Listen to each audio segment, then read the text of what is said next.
society that adjourned the very next morning with a thumping deficit and has since been forgotten by the whole human race. I do remember that flaring gas, no matter what all of the psychologists working in shifts like coal miners. Here I am today, I'm supposed to remember my own and dislike people who make their living by talking. Whether they be actors or politicians or pedagogues or clergymen. Truth be told, especially true of clergymen. I have a definition for you for clergymen. Clergyman, someone employed by the wicked to prove to them by his example that virtue doesn't pay.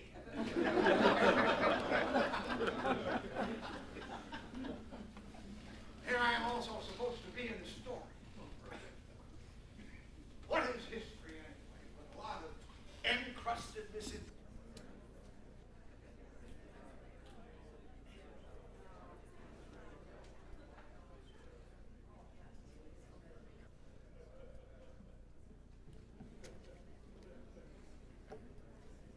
Is ready? I think it might be out front. You want to grab some quick? Yes, we've got a minute or two.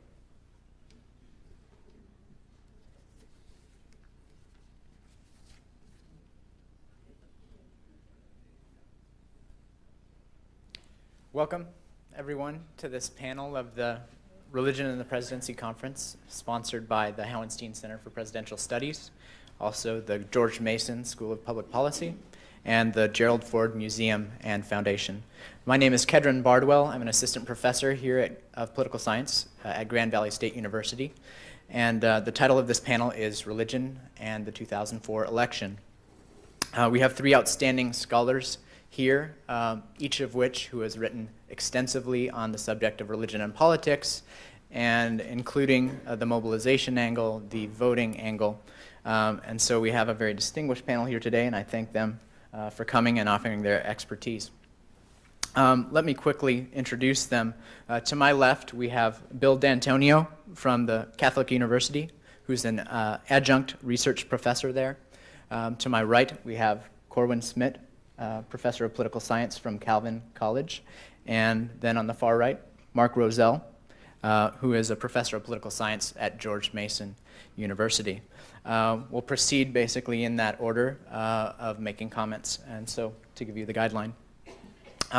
Again, I'd like to thank the panelists, I'd like to thank the audience here, and also the audience that may be watching us at any given point in time on C-SPAN.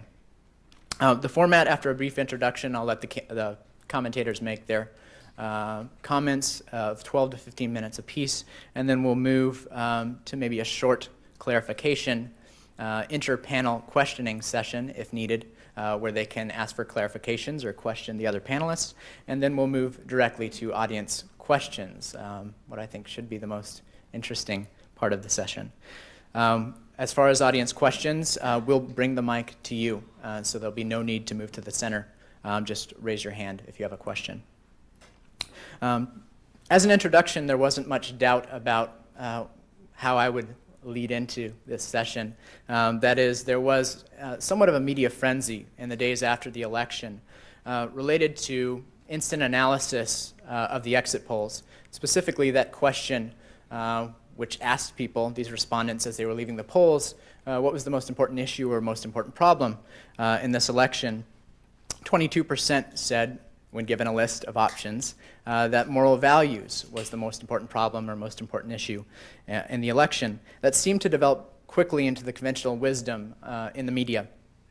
That basically, story after story was citing the fact that moral values, or this moral values question, was decisive in Bush's victory. There were two probably early assumptions, I think, that showed up in this talk. The first was that turnout among the so-called religious right had risen sharply, and that maybe this was what put Bush over the top. A second assumption that I saw in this early reporting was that moral values is basically a code for mostly abortion and gay marriage. And I think elements of the left politically and the political right for a while accepted this conventional wisdom, each for their own reasons, I think. I remember reading on the left some of the New York Times editorial columnists, people like Tom Friedman, Maureen Dowd, speaking of things like the rise of Christian fundamentalists in this election, and Maureen Dowd never one for understatement, calling it jihad in America. But I think on the right, and again for their own reasons, some of the religious right took this result to heart and felt like it was really representing some concerns that people had out there about moral questions. For example, James Dobson said it was a victory for the values vote, and then proceeded to say that if Republicans were not able to work hard on these very issues, things like abortion and gay marriage in the next couple of years, that they might even suffer in the next elections. But in the end, I think cooler heads prevailed, and people started to reevaluate this conventional wisdom, so to speak, about the values vote in this election. Number one, the 22% number that we heard so much about wasn't all it was cracked up to be. And in fact, if you look at 1992, 1996, other election years, similar numbers of voters cited moral values or moral concerns as the most important problem or most important issue. Second of all, from what I can tell, there's some survey data from Pew Research that shows that among people who cite moral values, only a minority of them, a little over 40%, are specifically meaning gay marriage and abortion, those two issues. Other people are talking about just the general moral climate in the country, or specifically about leadership and character of the individual presidential nominees. Second, despite all the attention that's been given to the gay marriage issue in the states and the fact that there were these 11 ballot initiatives that were passed, and that might have been something, again, that put Bush over the top, despite that talk, Bush actually did no better in those 11 initiative states comparatively than in the rest of the nation. That is, there was a surge of approximately 3%. And I think there were only two states, Utah and Oklahoma, where Bush's surge in those gay marriage initiative states outdid his overall surge nationally. Third, as others have noted, the rise in evangelical turnout seems like it was not that much greater in a proportionate sense than the increase in turnout among other types of groups. Although there was a modest shift, more so than in 2000, as far as being for Bush versus Kerry, where in 2000 it was Bush versus Gore. In light of kind of this reevaluation that's occurred with the conventional wisdom, I thought our panelists would be able to shed some light on some of these questions and really bring clarity to this reforming, so to speak, of the conventional wisdom about the role of the values vote in the 2004 election. My first question would be for Professor D'Antonio, and that's, what's your perspective on this values vote question in relation to Catholicism and the Catholic vote? There seems to be this divide within Catholicism between the traditionalists and the modernists, and do you think that played any role in this kind of moral values question and its role in the election? Second of all, for Professor Smidt, many journalists seem to use the terms evangelical and fundamentalist as synonyms, that is, as being the same thing. I was wondering, I mean, in thinking about these concepts, what are the differences between those two terms? What exactly is a fundamentalist? What is an evangelical?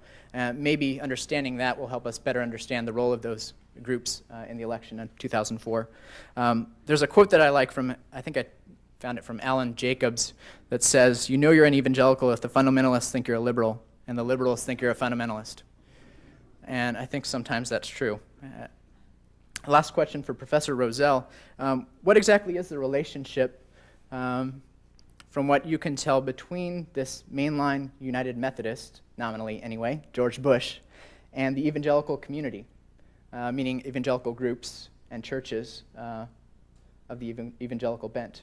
It seems to me there's some kind of debate about this. I remember reading something in recent days that actually questioned whether Bush not just is an evangelical, but is a Christian, based on his performance in office. On the other side, I've heard a lot of people on the left call him a fundamentalist, and I'm not sure if that's right either. So maybe we can kind of clarify those terms and clarify the relationship between Bush and this kind of evangelical community at large. So I look forward to the clarity that you'll bring to these types of issues. And we'll start with Professor D'Antonio.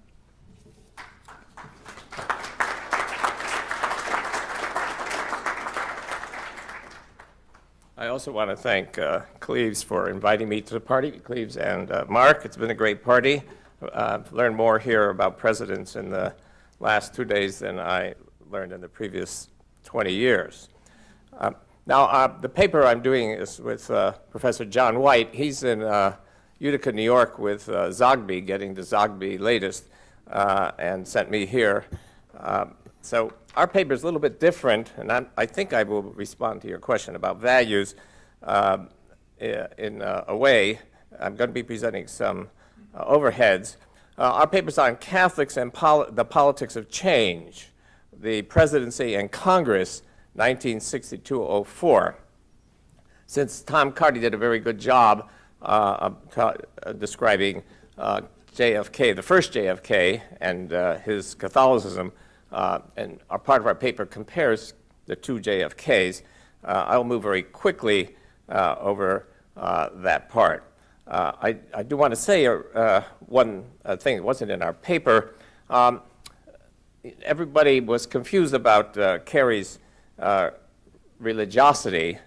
Long before Kerry was going to be clear that he was going to become the candidate, as a matter of fact, when he was dead in the water last March, I was in Boston, and I was staying at the Paulist Center.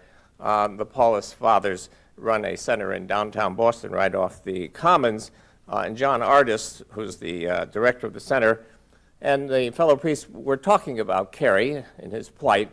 They know him well. He's a regular Mass-going Catholic there, and as John said, when Teresa Heinz Kerry is in town, she is there quite often during the week. He said, you know, we would describe them as regular Catholics. Now, they're regular also in the sense that they, on the abortion question, a majority of American Catholics support a woman's right to abortion under a variety of conditions. Only a small minority support the bishop's opposition to abortion under all conditions. So, in that sense, Kerry is no more a cafeteria Catholic than most Catholics. As a matter of fact, the problem with that phrase is that we now know that about 85% of all American Catholic couples use contraceptives in order to control family planning, and the Pope does list contraception along with abortion as one of those intrinsic evils, which puts an awful lot of Catholics under the rubric of cafeteria Catholics. So I don't think the phrase is very helpful. What John and I have done here is to combine our efforts to look at Catholics and the political process from two perspectives, the presidential from 1960 to 2004, and the congressional, looking at the House and the Senate, in particular in this presentation, at Catholics in the House and the Senate over time. Well, let me say a few things about the two JFKs. The first JFK ran for the presidency at about the same time that Gerhard Lenski, then a young sociologist at the University of Michigan, published his now classic book, The Religious Factor. Lenski asked them a lot of questions about the religious behaviors and attitudes of Catholics, Protestants, and Jews. And one of his questions in particular was about what were the most important values. It's very interesting. 1960, Lenski dreamed up this question. I've used it often. That parents should use to prepare children for life. And the most important finding, one that has caused a lot of discussion, was that Protestants and Jews were much more likely to talk about personal autonomy, thinking for yourself, and Catholics are much more likely to talk about obedience. This seemed to be instructive at the time. He did this data gathering between 55 and 58, and he also found, of course, that Catholics were still on the lower rungs of the socioeconomic ladder. Putting them all together, it did not paint a totally assuring picture. In fact, in 1960, early in that year, I'd become a friend of Gerhard's, Gary Lenski, and he and several other sociologists said, you know, Bill, we'd like to support this guy Kennedy, but what assurance do we have, now you've heard this often enough now, that he won't be taking orders from the Vatican? And I said with great assurance, never. Now, if you knew of JFK, you know I was right. That would be the last person in the world that he would look to for parental advice on any of the issues likely to come before American society. But at the time, there was this great concern about Kennedy's Catholicism. Now, in the paper, what we do is to show how Kennedy used his skill to convince enough Protestants and the overwhelming majority of Catholics to vote for him. And I think it was a skill as clever and effective on his part as Rove and Bush have used in the last two elections to move their people towards him. Kennedy got a very small percentage of the Protestant vote, but overwhelming 78% of the Catholic vote. So what Kennedy faced in 1960 was a different kind of Catholic than John F. Kerry faced in 2004. In 1960, Lenski was right. He was really capturing the end of the second generation of American, great wave of American Catholics, and he was therefore looking at a different kind of Catholic at that time. Everett Ladd, 20 years, said that social scientists are always looking for principle in order to see the nexus between social change and political conflict. In 1960, we were on the cusp of one of those changes. Here's what of American government and politics needs to know which links between the political and affairs have the greatest influence on politics, and how changes in the larger social environment are reshaping politics, molding it, and moving it in new directions. Aspects are the most consequential. We need an axial principle that identifies the primary features of American society that together form the distinctive settings for political life. And what John and I are trying to argue in our paper is that in 60 we were on the verge of another axial principle that we didn't fully see until the 2004 election. For much of the 20th century, certainly through Roman Catholicism provided a kind of axial principle, helped shape voter identity, and provided ample reason for larger social and political conflicts, certainly throughout the period of the New Deal. Now, Kennedy and his party did not have to contend with the kind of Catholic world had to contend with. In Kennedy's time, as the late Bishop Kenneth Unterner of Saginaw, Michigan, said, when I grew up, you had two choices, go to Mass or go to hell. Now, I grew up in that same period, and I must say, most of us took the prudent way and went to Mass. Now, for Kerry, in other words, there's one kind of Catholic.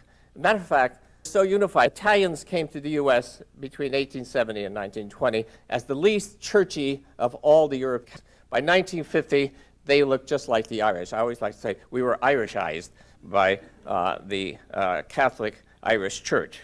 Now, a Catholic population that was devoutly Catholic, meaning they went to Mass every Sunday and tended to be more conservative. The not-so-Catholics, moderates, and the never-go-to-church Catholic on the other side. And as you know from the data, they presented three different kinds of voting patterns. So Kerry had a different kind of Catholic population to contend with. Nor did the first JFK have to contend with the bishops. Now, they weren't all in love with him and his Catholicism. They knew he would support them on parochial school education, but they wanted a Catholic president. And so, for the most part, they shut up. Just think about how often you saw that some Catholic bishop was attacking Kerry for his position on abortion. I should say, the slide won't show it, but Kerry has been consistent on his vote, pro-choice vote, since 1980, long before he ever thought of running for the president. It's been a very consistent vote. We also point out how Kennedy really used the religious factor to diffuse the religious factor. By speaking out and assuring one and all, the last thing he should do was vote for him because he was a Catholic, he assured the self. And he kept Nixon quiet because Nixon simply faced the danger of appearing to be somehow discriminating if he in any way talked about the religious factor. I think it was pointed out yesterday by Tom Carty that faced this terrible dilemma. What can you say? So you say nothing. And the more Kerry told the Catholics that he didn't want them to vote for him because he was Catholic, and the more the Protestant ministers that they could be sure to take orders from the Pope, he managed just enough to win the national election. Well, Kennedy was also aware after the election that the time's changing, that this axial principle was about to act. Only three years after Kennedy's victory in 1960, there were signs that the old Catholic-Protestant divide was losing its salience. The final political meeting that President Kennedy held in the White House occurred on November 13, 1963. It focused on the movement of the many urban dwellers, including more and more Catholics, to the suburbs. Richard Scammon, then director of the Census Bureau, told Kennedy he'd be well advised to focus on the new suburbanites during the coming campaign. Kennedy was fascinated by Scammon's analysis. He wanted to know at what point in their upward economic and social climb were these former urban residents, especially Catholics, likely to become anti-tax Republicans. Scammon promised to find out. But of course, that assignment was shelved when Kennedy was assassinated 9 days later. By the end of the 20th century, then, it was clear that the great majority of white ethnic Catholics who had been part of the migration wave between 1870 and 1925 had indeed made it in education, occupation, and income terms. So the second JFK had to confront a different Catholic population, one that had given a slight majority of less than 50% to Gore, and between 1976, when Carter received 53% of the Catholic vote, and the 2000 election, the only other Democrat to get a majority of the Catholic vote was Clinton in his second term. 4 Republicans received a majority of Catholic votes during that period, so there was the movement was afoot, wasn't clear. A close look at the Catholic and the public in general showed that even a majority of pro-choice voters had come to believe that the one big issue between 2000 and 2004, so-called partial birth abortion, was wrong. And even a majority of pro-choice public supported the new law. So Kerry, although he hadn't anticipated, thinking more of the majority of Catholics who supported choice, did not appreciate the fact that Catholics and others totally what was called a partial birth abortion. By 2004, the great majority of American Catholics no longer saw themselves as the objects of discrimination. Bush assured himself of that when he went to Bob Jones University in 2000, a university that lists Roman Catholicism as a cult, and he managed to survive without any great backlash. Let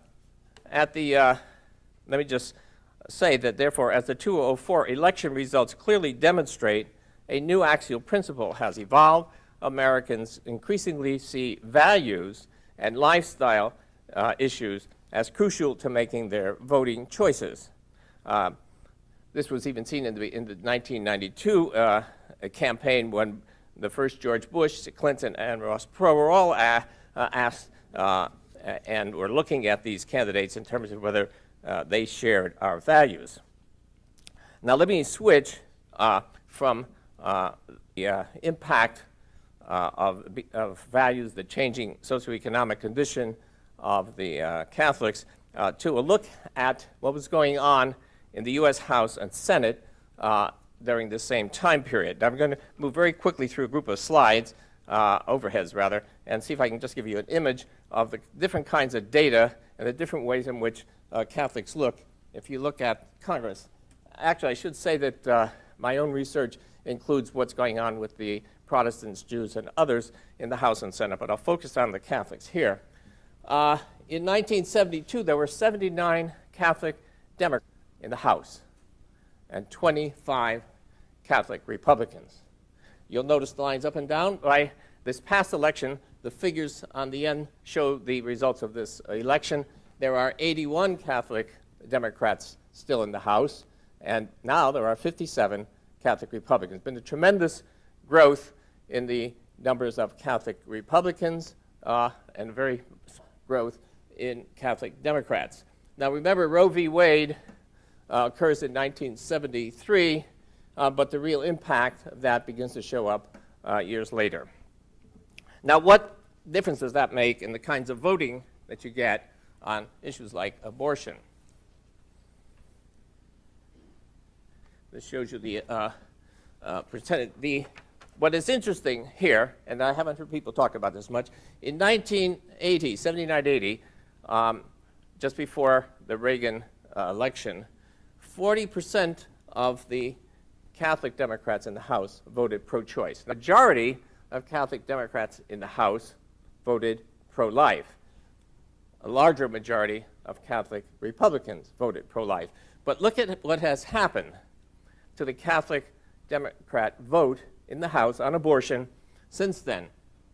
On average now, 2 out of every 3 Catholic votes in the House on any abortion issue. By the way, there's not just 1 or 2 issues every session. There's 15 to 20 issues. You don't even know about these issues.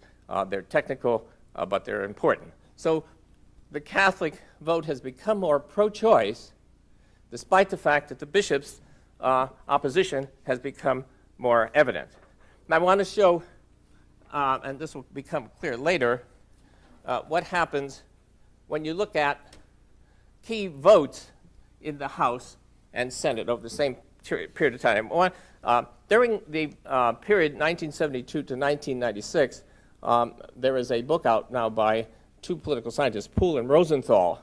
They created an ideology scale to measure all roll call votes in the House and Senate between 72 and 96. And what they found was that in this doesn't show it, 1972, you could only predict the vote by party 44% of the time.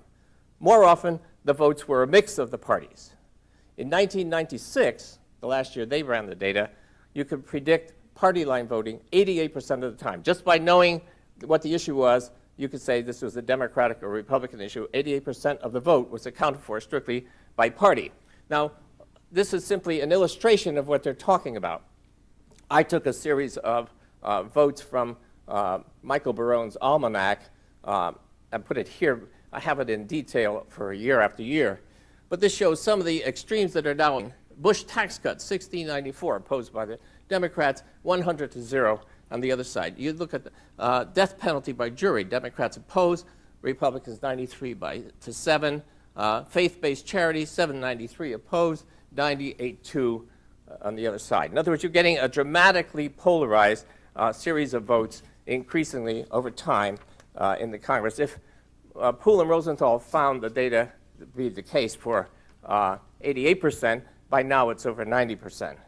I won't bother showing this slide. It shows Catholic Network, a social justice lobby, and their tallying of these votes. It shows the same pattern, but focused much more on a limited set of votes that Catholics were particularly interested in. Let's look at the Senate.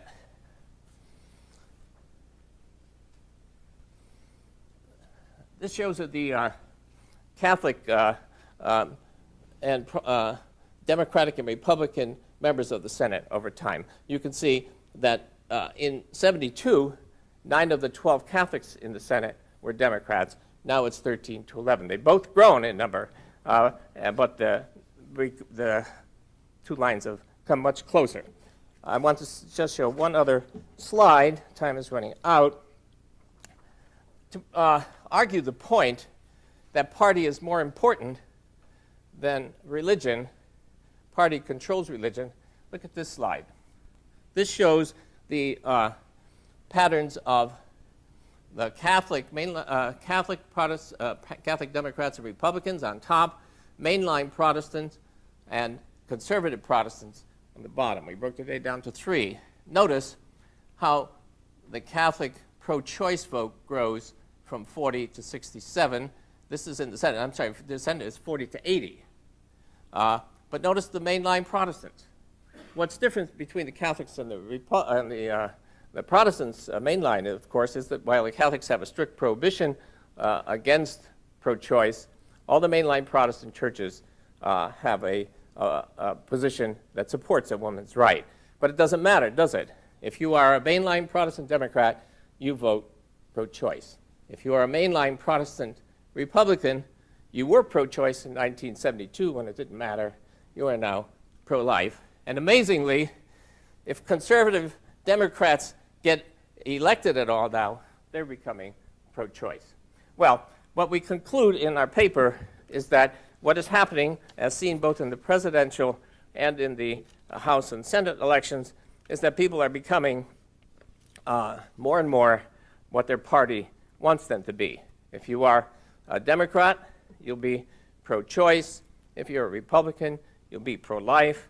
The axial principle seems to suggest that what we have now, increasingly, is the importance of party, the rebirth of party, I should say. Indeed, in 1970, very few political scientists were talking about the rebirth of party. They were talking about the irrelevance of party in the American system. A party trumps religion. Thank you.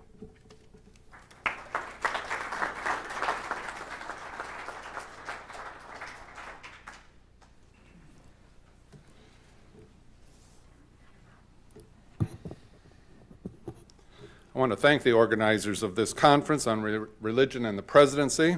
It's been an excellent conference, and I have appreciated the invitation to participate in it.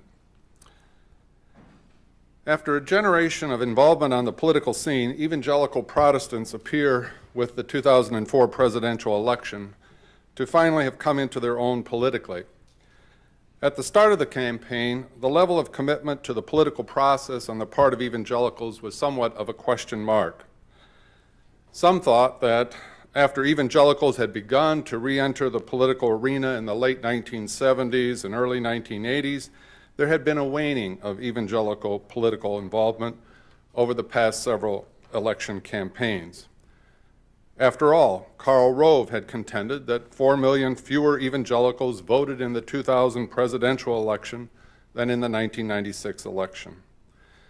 And in 1999, two relatively well-known evangelical leaders, Kel Thomas and Ed Dobson, published a book, Blinded by Might, that argued that the efforts of conservative Christians to transform American culture through political power had failed, and that the church should simply return to being the church.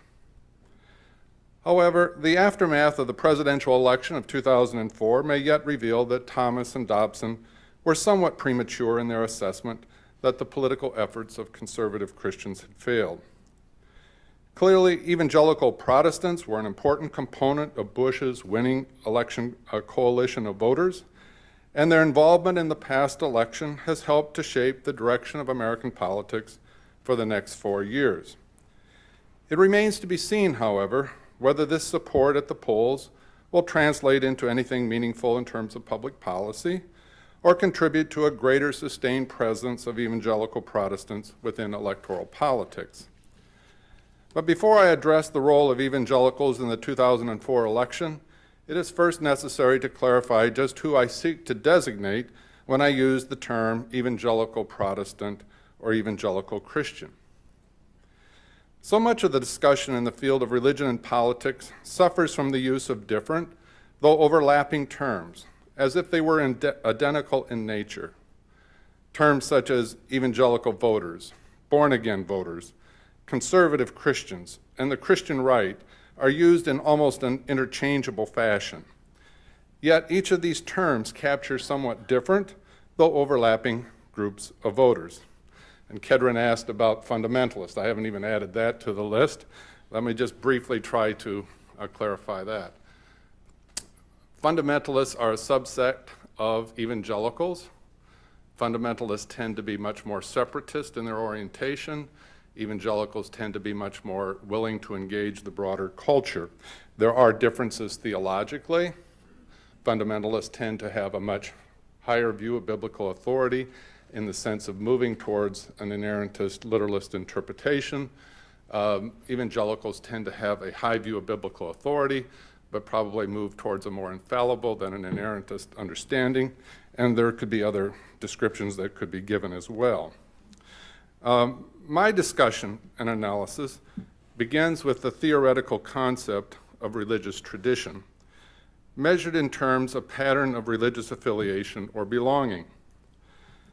This approach stands in contrast to approaches based on religious belief, religious identities, or religious behavior. Historically, 6 religious traditions tend to predominate within American political life. They are Evangelical Protestants, mainline Protestants, Black Protestants, Roman Catholics, and the religiously unaffiliated, the relatively secular component of the American electorate.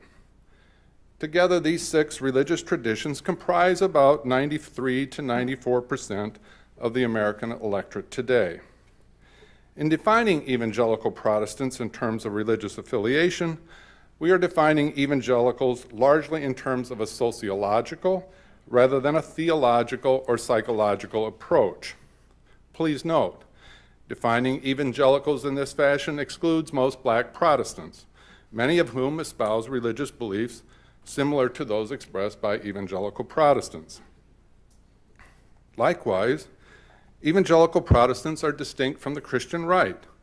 In 2000, for example, when asked whether they felt close to the Christian right, a little more than half of all evangelicals reported any proximity to the Christian right. Evangelical Protestants are also different from born-again voters. Many evangelical Protestants would fall within the ranks of born-again voters, but so would people from a variety of other religious traditions. For example, 3/4 of Black Protestants, 1/3 of mainline Protestants, and 1/5 of Roman Catholics claim to be born again.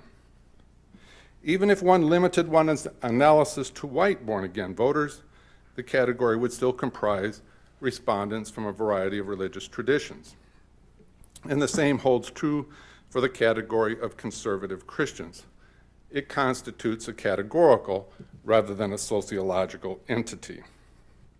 The analytical advantage of using the concept of religious traditions is this.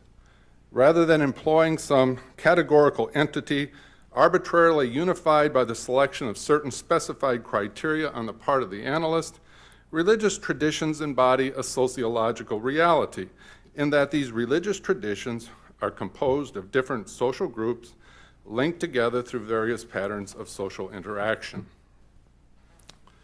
So why are evangelical Christians so important in shaping the outcome of the 2004 presidential election? I will briefly like to address the role of evangelicals in the 2004 election in terms of 6 factors.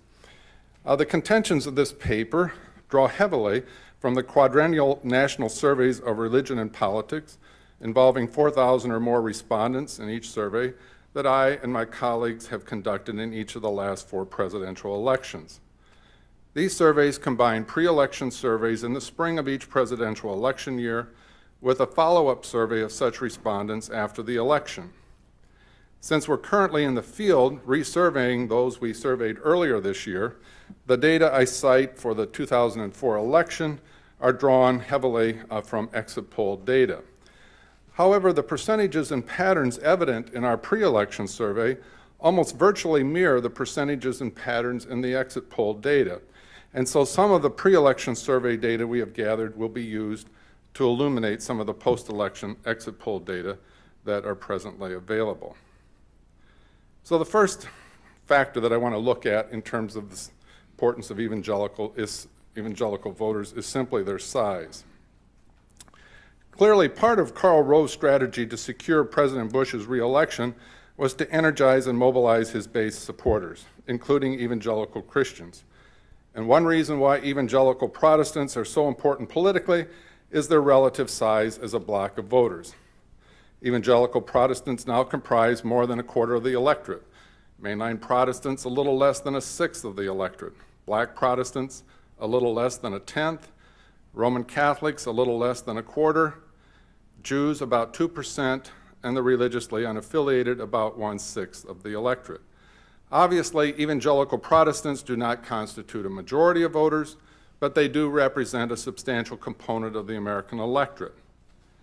In fact, in terms of religious traditions within the United States, evangelical Protestants constitute the largest block of voters. But such size would mean little politically if evangelicals did not vote in any relatively cohesive fashion. And so the second topic I wanted to just address briefly is cohesion on political issues. Many analysts believe that economics drives politics. but such a stance is too simplistic. Economic issues do matter, but it's only part of what drives politics. Other analysts may expand such central issues to include matters of foreign policy. According to such perspectives, elections ride on two simple factors, namely peace and prosperity. And when one focuses on these traditional matters of election campaigns, Senator Kerry did exceedingly well among those voters who were primarily concerned about these issues. Of those voters in the 2004 presidential election who cited foreign policy or economic issues as their top issue concerns, Senator Kerry carried about 56% of their votes. Yet Kerry did not carry the election. Clearly, cultural issues also matter. And President Bush won re-election because moral issues were more important to a little less than a quarter of the electorate, and the president won that segment of voters by a 4-to-1 majority. And evangelicals were the most likely of members of all religious traditions to cite moral issues as the most important issue of the campaign, with about 30% of them doing so. Several decades ago, evangelicals were largely united politically only in terms of their positions on cultural issues. They remained relatively divided on economic issues. But what has changed among evangelical voters over the past several elections has been the extent to which their positions on cultural, economic, and foreign policy issues have become more intercorrelated. And as a result, it's more difficult among evangelical voters to play one kind of issue off against another kind of issue. Stated somewhat differently, there are fewer wedge issues available today to use among evangelical voters than was true a couple of decades ago. Evangelicals are now the core component of the Republican Party. They have replaced mainline Protestants at every level except at the top. On social issues and foreign policies, they're at the core. And on tax cuts and economic policies, they may be even more supportive of such policies than the business community. Third issue, or third factor, partisanship. Exit polls showed, following the 2004 presidential election, that approximately 78% of white evangelical born-again voters reported casting their ballots for George Bush. I would argue that evangelicals contributed but did not determine the outcome of the presidential election. You can make a case just as strongly that Catholics determined the outcome of the election, or even for that matter, those who were the least religious determined the outcome of the election, because there was a higher percentage of those who never went to church or rarely went to church that voted for Bush in 2004 than had been the case in 2000. Certainly evangelicals contributed to Bush's election and was an important contribution to his re-election, but I wouldn't go so far as to argue that it determined the outcome of the election. Interestingly, this figure of 78% I just cited is almost identical to the proportion of evangelical Protestants who, in our pre-election survey in spring of 2004, indicated that they would support Bush over Kerry, 74% to 26%. Seemingly, therefore, despite the billions of dollars spent in the election campaign, the proportion of evangelicals who supported Bush on election day was basically identical to the level of support he received in early spring of 2004. While many may argue that campaigns do matter, at least in terms of recent campaigns, the proportion of Americans who changed their candidate choice over the course of the election campaign has diminished in scope over the past 4 presidential elections. In 1992, for example, 28% of respondents shifted their reported presidential preference between our spring survey and our post-election survey. In 2000, that figure had declined to 16%. And while it's too early to know what the data will reveal for the 2004 election, everything we know about this election would suggest that that percentage has probably continued to decline. Fourth factor, values. The American people want their presidents to have strong religious beliefs. Nearly 3/4, 72% of all Americans in 2004 expressed agreement with the statement, the president should have strong religious beliefs. But nearly 9 in 10, 88% of all evangelicals agree with the statement.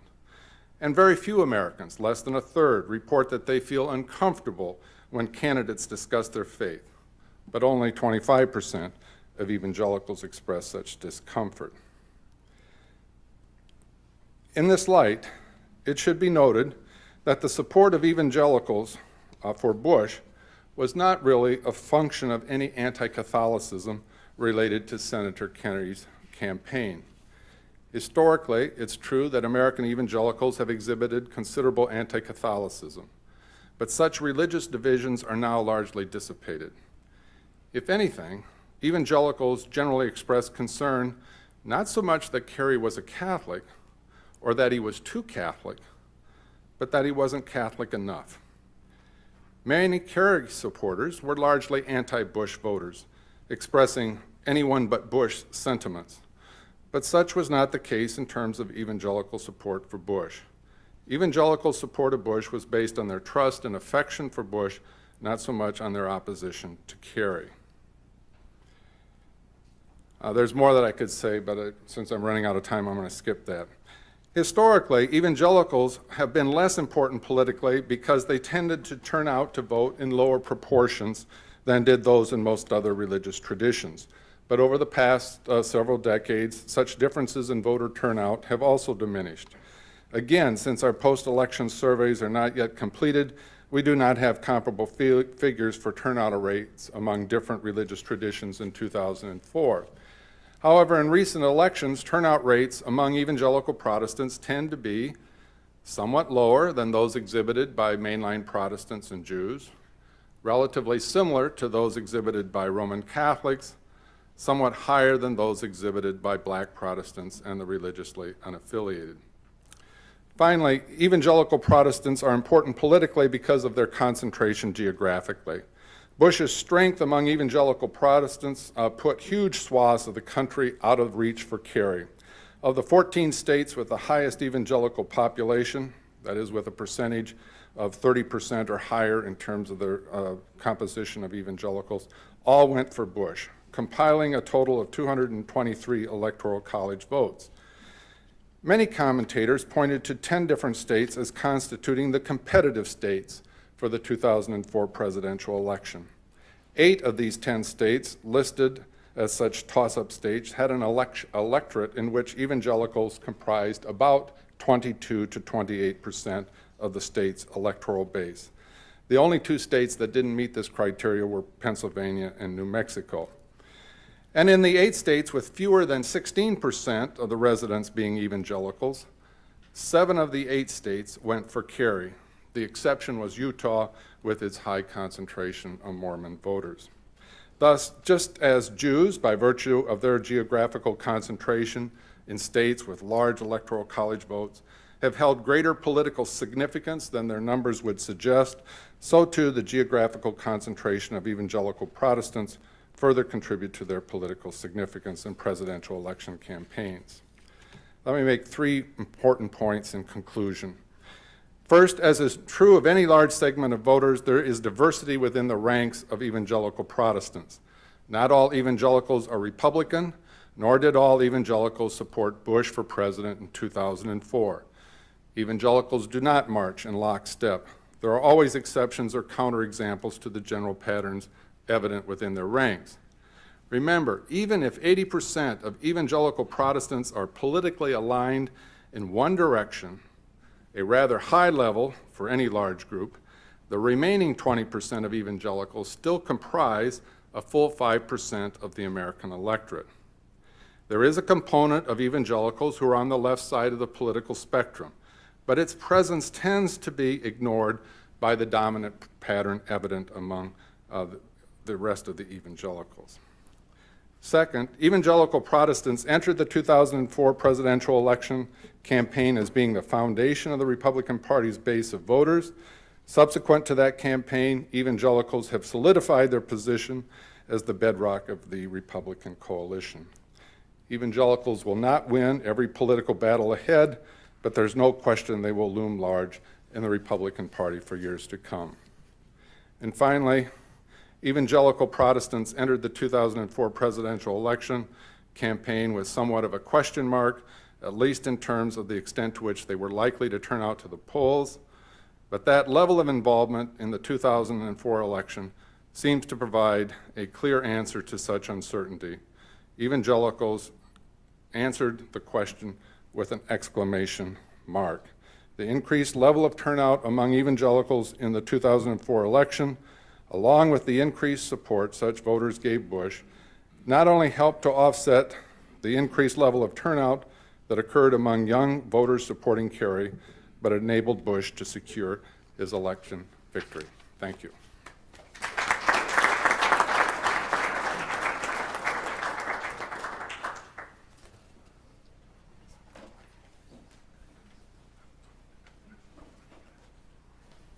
Thank you, Corwin and Bill.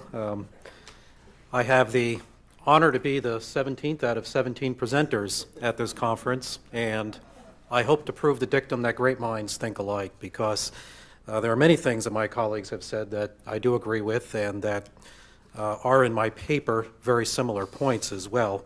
But I will condense this to our time frame and leave substantial time for questions and answers. The title of my paper is Bush and the Christian Right, the Triumph of Pragmatism.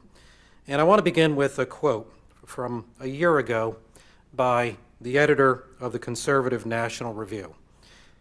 He said the following: "The Christian right has infiltrated and taken over the White House in the person of the President of the United States. If Jerry Falwell and Pat Robertson had sat down some 15 years ago and created the profile of their perfect president, a born-again Christian from the Bible Belt, flagrantly open about his faith, George W. Bush would fit it almost to a T." Now, the above statement, I believe, is an exaggeration, but it largely fits the conventional wisdom about Bush and the Christian right. To be sure, Bush may be the best president that the movement has ever had, but to say that the movement has taken over the White House simply does not dovetail with reality. The story is much more complicated, as Bush has been a friend to the movement, but he has also frustrated it at the same time. Many of the analyses about the 2004 election have been similarly stark, suggesting that the Christian right delivered victory to the president and that the movement would now be cashing in its earnings in the second Bush term.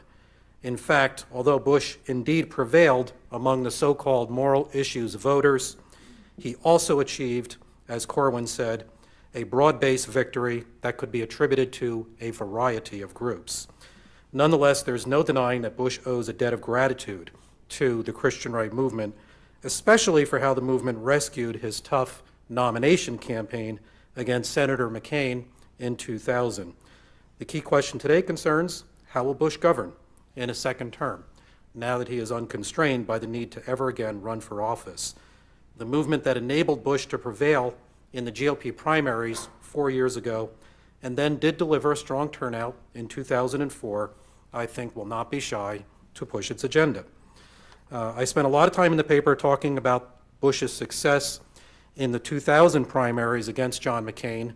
I just want to give you my bottom line argument here, and that is that the religious right movement really did carry Bush to victory. If you look at the exit polls from the primary states, in every single state, the non-religious right identifiers, who were a strong majority of the Republican voters, supported John McCain over George Bush.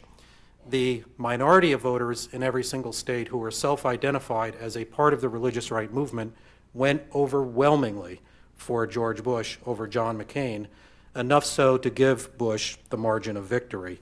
And so in one sense, some have said that Bush owed his victory in the Republican nomination campaign in 2000 to the religious conservative movement, and I don't believe that that is an exaggeration.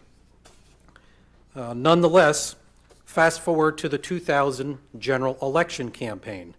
One would expect, therefore, that there would be a massive mobilization by Christian right voters for Bush because of their enthusiasm for him as displayed in the Republican primary contest in that same year. Interestingly, the general election campaign then highlighted, I think, one of the continuing dilemmas for the Christian right, and that is how to deliver enthusiasm for a candidate both in the nomination process and in a general election campaign. There was great energy for Bush against McCain in the primaries, but the movement's general election activity was significantly lower than it was even in 1996 when the more centrist Bob Dole ran a futile campaign for the presidency. Just very quickly, the percentage of the 2000 electorate who identified as religious right was only 14%, a decline of more than 3 percentage points from 1996. And voting by the Evangelical core constituency, the Christian right, also declined. The national election studies showed that turnout among white evangelicals dropped by 6 percentage points from 1996 to 2000. And there were reports that there was much less contacting by church groups, interest groups on the Christian right with their supporters during this campaign, and the Christian coalition was not as active as it had been in the 1990s. But interestingly, even though the movement's activity declined in 2000, it was much more solidly behind Bush than it had been for Dole in 1996, so that the exit polls showed that 80% of those who were a part of the Christian right backed Bush in 2000, but only 65% for Bob Dole in 1996. Now, Bush's first term, I entitle this a mixed record for the Christian right. Having delivered the nomination, the Christian right had a strong claim to a place at the table in the Bush administration. But Bush's first term record on social issues was somewhat mixed. Among actions that pleased the Christian right were the nomination of John Ashcroft, the executive order prohibiting federal funding for international agencies that provide abortions and abortion counseling, the creation of the faith-based initiative in the White House, the president's initial support for education vouchers, and most importantly, his signing of the ban on late-term abortions.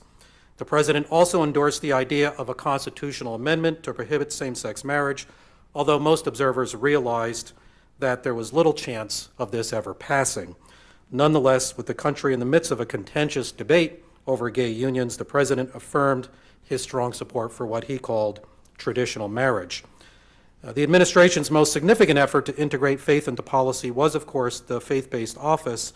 Nonetheless, Christian right leaders themselves strongly criticized elements of the initiative, especially the proposal that the federal government take the lead in funding certain church-based programs. Bush appointed a Democrat and university professor to head this office, and he incensed Christian right critics of the faith-based initiative when he said that their opposition revealed that they simply did not care about the plight of inner-city poor minorities. He eventually quit, and Bush appointed a less high-profile replacement to run the ultimately downgraded office. Christian conservatives also expressed dismay at some of Bush's appointments, in particularly an open gay leader of the Log Cabin Republicans to become director of the Office of National AIDS Policy, and another gay activist to the job of screening civilian applicants for Pentagon jobs. Several Christian right leaders openly criticized these appointments as out of character for an administration that pledged to uphold moral values in government. Bush's most difficult first-term social issue was whether to allow federal support for the continuation of stem cell research. The controversy deeply divided his administration, and many social conservatives saw his handling of the issue as a major test of his commitment to moral issues. Bush mostly sided with his religious conservative base when he decided to severely limit the federal role in stem cell research, although he presented his decision as striking a reasonable middle position. Bush courted the support of Christian evangelicals during his first term, and evidence suggests that his efforts did pay off. As my colleagues Black, Koopman, and Ryden point out in their good book on the faith-based office, even though the faith-based initiative was beset by some legislative failures, in many ways this Bush effort was primarily about political competition, seeking the loyalty and political support of key religious constituencies that could bolster Bush's agenda and help him to win a second term. At least by that standard, it was a success. There is growing evidence now of increased identification of evangelical Protestants with the Republican Party, a trend that began with the Reagan administration, but that had become even more pronounced during the Bush first term. A 2004 survey found that whereas 38% of the public had identified as Republican, the number went up to 56% for evangelicals. 68% said it's important for a president to be a person of strong religious beliefs, and that's a position held by 87% of evangelicals. In 2003, at a time when merely 47% supported Bush's reelection, 69% of evangelicals backed the president. Let me turn to the question now. The 2004 election, and I have a question mark here, a moral values campaign. Many observers suggested that the country had become unusually divided and that supporters of Bush and of John Kerry shared little in common. We're almost like from different planets, some said. There is some evidence to support their contentions, although I don't think it should be taken too far. A Zogby International poll, just interestingly, found that whereas 2/3 of Kerry supporters had watched the controversial film Fahrenheit 9/11, only 3% of Bush supporters admitted to ever having seen this film. Half of Bush supporters said that they had seen The Passion of the Christ, Mel Gibson's film. Only 15% of Kerry supporters said that they had done so. To the statement, "We were better off in the old days when everyone knew just how they were expected to behave," 61% of Bush supporters said they agree. Only 18% of Kerry supporters agreed with that statement. 75% of Bush supporters said that a president should emphasize his religious values. 96% of Kerry supporters said religion is a private matter and does not belong in public discourse. So some observers said that this was going to be the values election. The same poll asked people to name their most important voting criterion and gave them a list of several very important ones. 54% said having a president who shares my values. 29% said having a president who can best provide for my safety and security. Only 13% said having a president who will improve my personal financial circumstances. Exit polling data from this election confirmed the importance somewhat of moral values to the election outcome. The leading factor, cited by voters again, moral values at 22%. Of these, 78% backed Bush. In 2000, when only 14% of voters were self-identified as of the religious right, this group went 72% for Bush over Al Gore. Although the exit poll questions in 2000 and 2004 are not the same, the evidence does suggest that there was a stronger turnout among white evangelical conservatives and that these voters were more solidly for Bush in 2004 than they had been in year 2000. As Corwin pointed out, Bush won all 15 states with the largest evangelical populations for a total of 121 out of the 270 electors that he needed in order to win the presidency. More important perhaps, in some of the crucial swing states, the evangelical margin for Bush was far greater than the margin of victory. And I have a number of those in my paper, but I'm going to just move along a little bit more quickly. And then a good indicator of voter preferences in 2004, according to the exit polls, was church attendance, with regular church attenders going much, much more strongly for Bush than for John Kerry, and John Kerry winning the occasional and non-church goers by significant portions. The gay marriage issue also was important, and although it is correct that the turnout in the 11 states was not significantly higher, the 11 states that had the gay marriage initiatives on the ballot, than was the turnout in the country generally. Nonetheless, in some critical states, it may have been important, particularly in Ohio. I think it's important to point out that Bush's victory was not merely a Christian right triumph, but that many groups contributed to John Kerry's defeat. Bush had devoted considerable effort to courting regular church-going Catholics in his first term, and there is a lot of evidence that this effort paid off. His vote share among Catholics increased from 47% in 2000 to 52% in 2004. Much of this improvement was expectedly among white church-going Catholics. Bush's improvement in the Catholic vote in Ohio, the state that determined the outcome of the presidency this year, from 2000 and 2004, his increase in the Catholic vote was about 172,000. His margin of victory in that state was around 130,000. So one could say that the Catholic vote alone was responsible for Bush's victory. Bush improved his showing among Jews from 17% to 25% in 2004. The point is that Bush won a broad-based victory with all religious groups showing a significant improvement for him in 2004, with the exception of quote-unquote other faiths, as it was put in the exit polls, which went more heavily for Kerry in 2004 than for Gore in 2000, largely due to the switching of allegiances by Muslims who were included in this category in the exit polls. I think a key to Bush's success also was his ability to reach out to conservative evangelicals while also appealing to church-going Catholics and many moderates at the same time. Bush won 45% of the moderate vote, and that has to be kept in mind. So Kerry did pretty well among moderates, 54 to 45%, but not good enough. I think Bush has an ability to speak to different audiences simultaneously, and that's been very helpful to him in broadening out his support. For example, rather than talking about abortion very directly, he would use such phrases as the culture of life to appeal to social conservatives while not appearing threatening to moderates at the same time.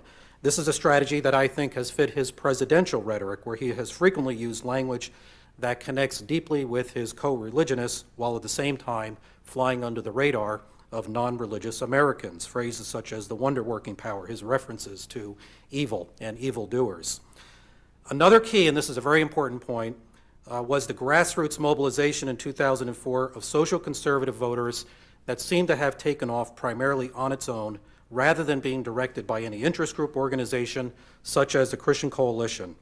Indeed, whereas many previous studies of the Christian right have emphasized the top-down nature of the mobilization of religious conservative voters, the 2004 election may be the best evidence yet that locally directed grassroots efforts around the country added up to a large-scale political mobilization without any national group or campaign coordinating the overall strategy. Reports in the campaign made it clear that the same-sex marriage issue was a key factor in mobilizing many of these activists. Massachusetts court decision sanctioning same-sex marriage, and then the Defiant Act by San Francisco's mayor of illegally marrying thousands of same-sex couples planted the seeds, I think, of a large mobilization or counter-mobilization by those who simply disagree. Bush indeed had initially wavered about whether to support a constitutional ban on gay marriage, but I think ultimately he saw the political gain ultimately to adopt that position. Okay, let me turn to my conclusion, my last points.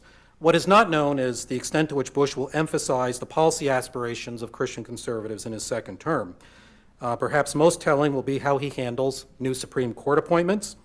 If he appoints strong conservatives, there is a possibility that Roe versus Wade will be revisited by the court, and perhaps so will the Texas sodomy decision. Bush is likely to continue to give support to a constitutional ban on same-sex marriages, although the chances for such an amendment remain remote. It is doubtful that the president will change his position on stem cell research, and there is even the possibility that some in the GOP Congress will try to pass legislation restricting the rights of states, such as California, to finance such research. Christian right groups are hoping to push such agenda items as education vouchers, perhaps government aid and deregulation of homeschooling, and policies restricting gambling. But I want to say finally that it may be that the victory of the Christian right in 2004 was more a defensive one than anything else. That is, the election result ensured that the push for civil unions or gay marriage is stopped, that pro-choice judges are less likely to be appointed to the federal courts, that the ban on federal funding of family planning services overseas is maintained, and that late-term or quote-unquote partial birth abortions continue to be prohibited, and that the federal government will not fund broader stem cell research than is currently allowed. These victories are significant in themselves as the GOP retains strong control of the federal government and the Democratic Party remains in splinters and struggles with strategies for dealing with moral issues in future campaigns. I think there is the potential, nonetheless, for a future splintering of the Republican Party if the Christian right pushes its agenda too hard in the second Bush term. Bush won a second term on the strength of a broad-based coalition that included moderates and social libertarians in the Republican Party.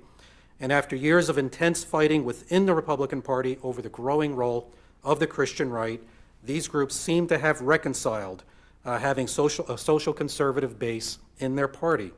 But this peace within the party could be a temporary one, depending upon how Bush and the Republican Congress handle policy in the next 4 years. Thank you.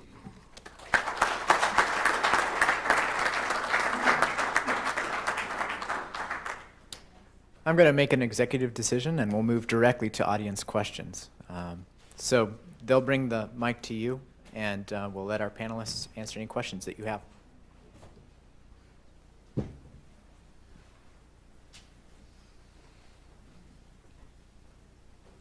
I have just a question on the technical data. The exit polls seem to, on election day and thereafter, have been discredited, and yet you all use exit polls all the time and you cite that data. Are they different? Are they different polls? Is it a different system?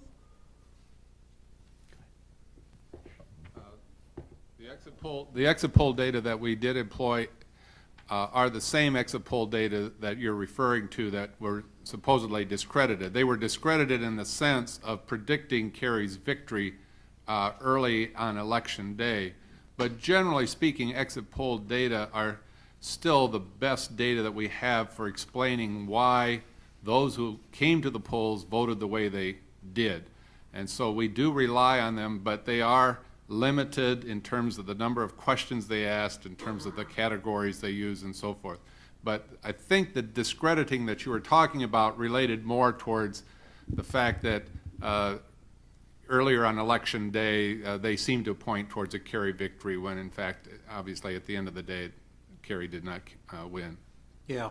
I would also say that my wish is that in the future, the exit polls are not used for the purpose of trying to predict what the outcome of the election is going to be.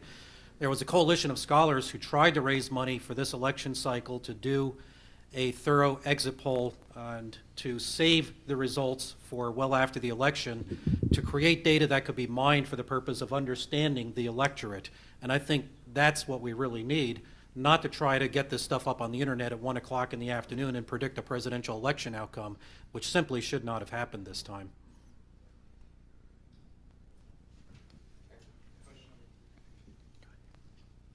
Yeah, I just wondered, Mr. Rozell, what your definition is of the Christian right compared to evangelicals and fundamentalists and everything else. We heard, other explanations of what the differences are, but when you say that, how broad is that? Yeah, and I hope you don't mind that I open it up to my colleagues too, I think, who know this subject very well and can help us with that definition. But when we think about the Christian right, we think about a political movement of socially conservative, evangelical, and born-again Christians.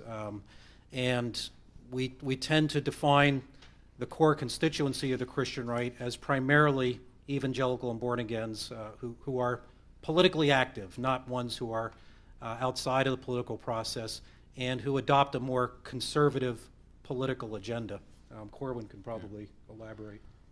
Yeah, I think you need to think of them as sort of overlapping circles in which if the Christian right would capture a portion of the evangelicals, but that portion that it captures of the evangelicals would constitute a fairly large component of that Christian right segment.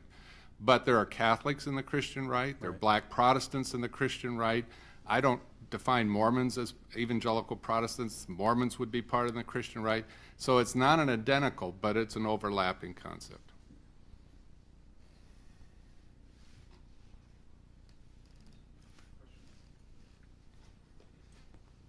Shortly after the election, Jerry Falwell announced the formation of a new traditional values coalition, and it was generally just met with a yawn.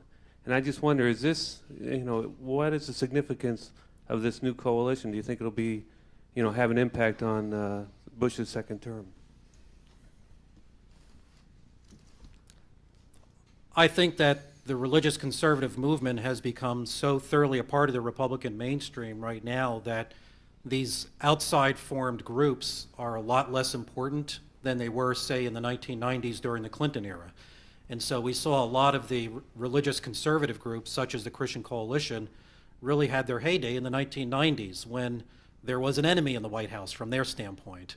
And that's when interest group organizations do their best at mobilizing supporters and raising money, when there is an enemy in power, when they are outsiders to the political establishment. to the extent that they are now a part of the broad-based Republican coalition, they are the establishment. The need for these outside groups to speak to the needs and aspirations of their potential supporters simply is not as great anymore. So I don't see it as a potential major player in the political scene in the future. The only exception I might make to that is that I don't know to what extent this is trying to lay a foundation for perhaps mobilizing behind a particular candidate within the Republican Party for the 2008 election. But otherwise, I would say, yes, I agree with what Mark says.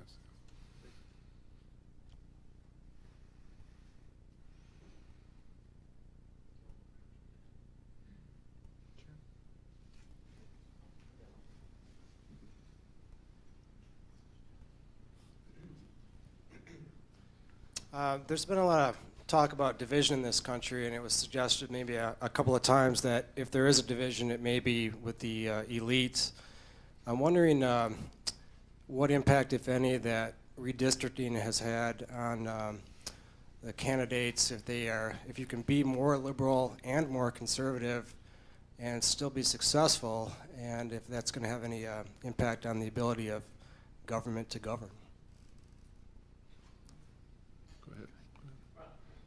I think it's quite clear, looking at the voting patterns in the House and Senate, if those are our elites beyond the presidential level, that we have a crystallizing a set of votes, more and more polarized, and they reflect on the Democratic side a more liberal Democratic Party than we've ever had.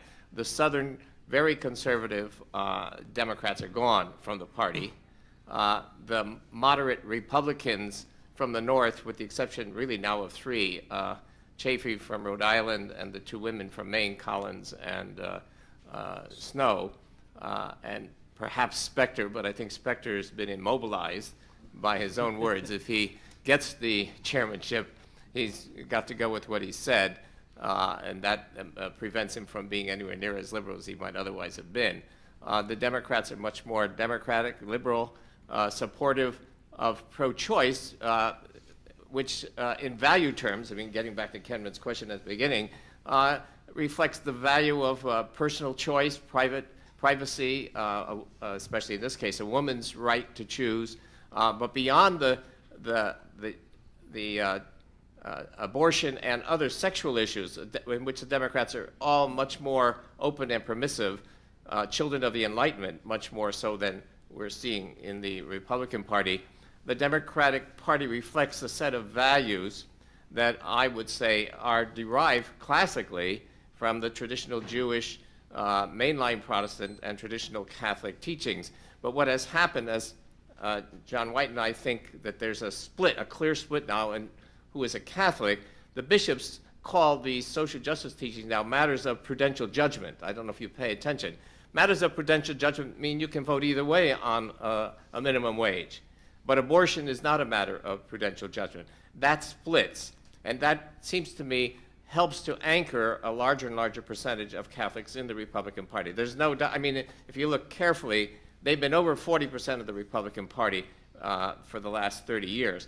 They've been 50% of the Republican Party for 4 of the 7 elections, the last 7 elections. So it's hardly as if the Catholics have suddenly moved, but they're getting a more and more value-built orientation in the Republican Party that they can feel comfortable with, even if it's not the abortion issue. Yeah, I think that what your point in terms of redistricting, creating safe seats and so forth, perhaps contributing to a growing polarization, let's say, in American politics, is a contributing factor. I think also the movement from a nomination process that really relied on a sort of a combination of primaries and national conventions to a national primary system in which we use presidential primaries as a means of nominating our presidential candidates of the two parties has also tended to move in that direction, because those who participate in primaries tend to be more ideologically to the extremes of the two parties than at the center.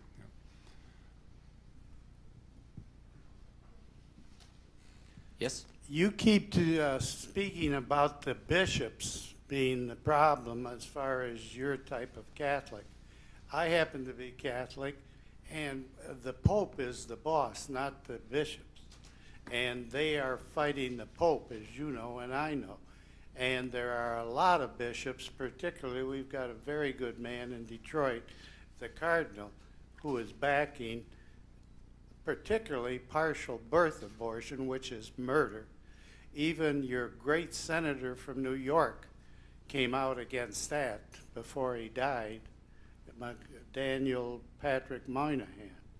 And I think you're going to find, and I think it's a proven fact today, that most people want to keep abortion on the book, but they want to get rid of partial birth abortion immediately.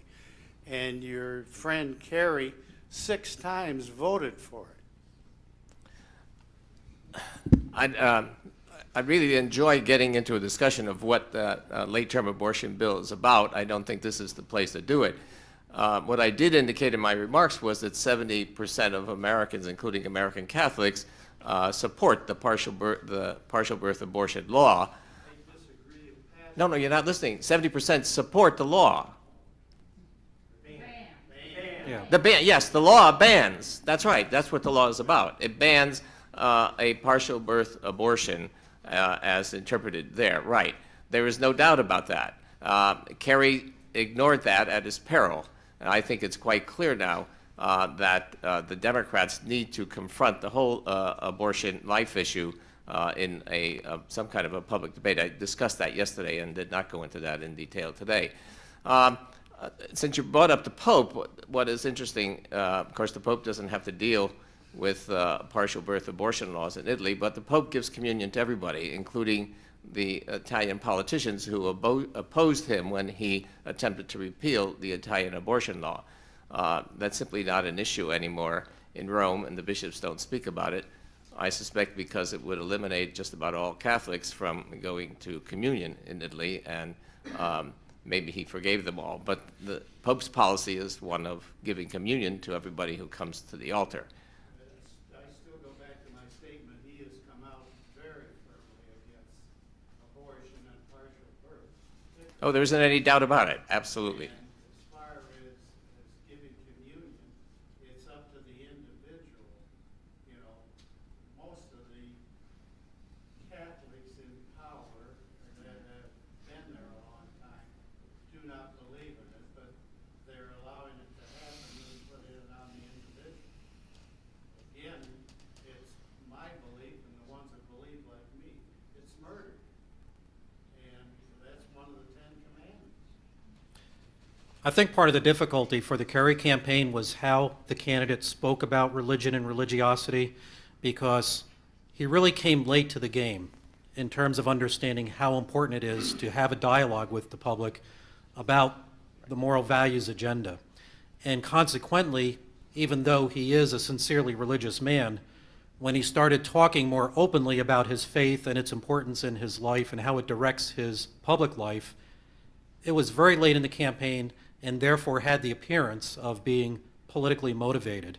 It did not come across as sincere. So I think that's a lesson for Democrats in the future to understand that they simply cannot concede the moral values debate to Republicans and the Christian right. They have to actively engage that discussion and do it from early on in election cycles, and not come into the last 2 weeks of the campaign and suddenly start trying to make those types of appeals and then try to come across as sincere in doing so while having spent the better part of a public life never really integrating the role of religion into politics. There was a 1993 statement that Kerry made at a prayer breakfast that was way before he ever thought about running for president. It's an extraordinary statement, and we had a hard time getting the Democrats around Kerry to allow it to be heard. Just as I think I said yesterday, that we spent 3 months trying to get Kerry to feel comfortable about talking about his Catholicism, and we couldn't break through the court. My own personal perception was that those around Kerry who were controlling his itinerary simply thought it was wrong to aim in that direction, that maybe they thought there was a larger secular vote out there, and that he had whatever religious vote he was going to get wrapped up. But there was definitely a reluctance to have him talk about his religion until the second debate, and that's when the first time he talked about it. I think we have time for one more question. No student questions. Mark? We have one. I have one question for Mark Rozell. Okay. This is the first time I'd heard anyone say that Congress might try to overturn the California stem cell law. No, what I was saying is that possibly some members of Congress will introduce federal legislation to limit the right of states to allow. What would be the constitutional basis for Congress to do that? That's a good question. I think it would be unconstitutional. But there is talk among some in Congress now on the Republican side of trying to find a way to limit the right of states to publicly fund stem cell research, because their feeling is that that's where it's now going to take off. So if anyone knows more about that than I do, please enlighten us. But have you seen this? It's been in the news. It's been in the news reports that this has certainly been being talked about.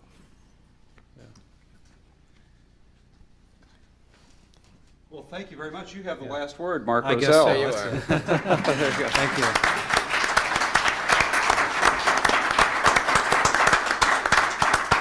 It's appropriate that Mark has the last word because he was so helpful to me in planning this conference. And this does conclude our conference. This has been a spectacular conference from the organizers' point of view. I know, speaking as director of the Hallenstein Center for Presidential Studies, we're very proud of what has been achieved over the last 2 days. I think Mark Rozell, also from George Mason University, shares my pride in what we've been able to do in these 5 panels. So just stunning papers and insights, a lot of discussion that has started and hopefully will enrich your discussion and your thoughts about religion and the presidency.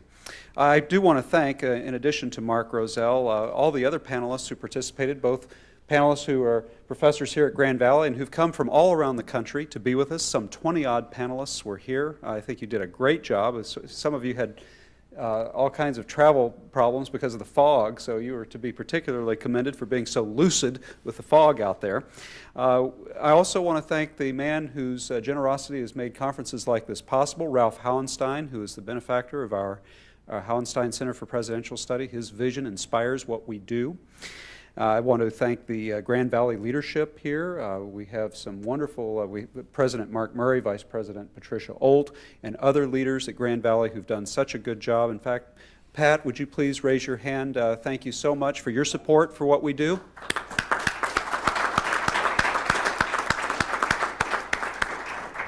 I'd be remiss if I did not thank the Ford Foundation and the Ford Presidential Museum for their hosting last night's keynote address with Paul Kengor. We thank them. I also want to thank the staff here at Grand Valley who've been just outstanding, and so many people have helped put on this conference. I particularly want to point out Kathy Rent and Brian Flanagan on our staff who've done such a good job, and also the leadership fellows at the Hallenstein Center who've just done a lot of the nitty-gritty to get a lot of the mechanics of this conference done. So I appreciate all of you. And let me finally thank you in the audience. You were a great audience over these 2 days. I thought that you brought a lot of very good questions and insights, and so the conference is also a success because of you, and we thank you for your participation. Maybe we were all enlivened because of the timing of this conference. I mean, you know, as I said yesterday, the blind squirrel sometimes gets a nut. Well, you know, here we were in the planning for this conference, Mark, September of 2003, and it so happened that the values issue became so important, of course, after this election, and so we were sitting, having already assembled this outstanding slate of speakers from around the country, poised to address the issues that were raised 2 weeks ago. So very, very pleased with that. I want you, please, to, on your way out, to check out the table on the way out, because we have several things there on the table. We have Mark Rozell's op-ed, if you have not picked that up. We have Thomas Carty's promotional brochure on his book on Kennedy. And also, I especially want to point out one of our presenters in the last panel was Barbara Elliott, and she has a wonderful book, Street Saints, which I highly commend to you, and a companion volume, which is Equipping the Street Saints. And you'll find wonderful, heartwarming stories in Street Saints, in addition to a lot of insight into how faith-based initiatives actually work when they hit the ground and are in our inner cities. Barbara has done some outstanding research, so she's also here to sign copies if you purchase the book. Finally, I just want to remind you, we've had a lot of questions. C-SPAN will be broadcasting the 5 panels beginning on Thanksgiving Day at 1 o'clock in the afternoon, so stay tuned. By my calculation, I think it's 7.5 hours of perhaps continuous broadcast on this, so you'll have a good excuse to digest all that turkey. Just sit on the couch and enjoy watching the panels that you had not seen. And that's going to conclude our conference. In the meantime, before that Thanksgiving broadcast, I hope you have a safe trip home. Thank you so much.